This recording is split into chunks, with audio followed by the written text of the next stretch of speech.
একটি সাদা কিউট বিড়াল ছানা তার বাবার দামি স্মার্টফোনটি চুপি চুপি ডাইনিং টেবিল থেকে সরিয়ে নিচ্ছে। তার চোখে মুখে দুষ্টুমির ছাপ। বিড়াল ছানাটি ফোনটি নিয়ে বাথরুমে যায়।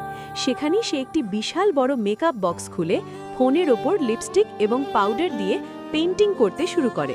হঠাৎ মা বিড়াল গোলাপি ড্রেস এবং লম্বা চুল পরা বাথরুমের দরজা খোলে। বিড়াল ছানাটি ভয়ে ফোনের ওপর বসে পড়ে, ফোনটি লুকোনোর চেষ্টা করে। তার মুখ পুরো পাউডারে সাদা হয়ে আছে। মা বিড়াল যখন তাকে কোলে তুলে নেয় তখন ফোনটি নিচে পড়ে যায় এবং দেখা যায় সেটি লিপস্টিক দিয়ে একদম নষ্ট হয়ে গেছে। ঠিক তখনই বাবা বিড়াল রাগী লুকে দরজায় এসে দাঁড়ায়। বিড়াল ছানাটি কাঁদতে শুরু করে, খুব কিউটভাবে। তার কান্না দেখে বাবা বিড়ালের রাগ জল হয়ে যায় এবং সে ছানাটিকে জড়িয়ে ধরে। শেষে দেখা যায় বিড়াল ছানাটি তার বাবার পকেট থেকে মানি ব্যাগটিও বের করে হাসছে। বিড়ালটির মতো যদি আপনিও আপনার সন্তানকে ভালোবেসে থাকেন তাহলে অবশ্যই ভিডিওতে একটি লাইক দিয়ে চ্যানেলটি সাবস্ক্রাইব করে দিন। আর যদি আপনি আপনার সন্তানকে ঘৃণা করেন তবে চ্যানেলটি সাবস্ক্রাইব করার দরকার নেই।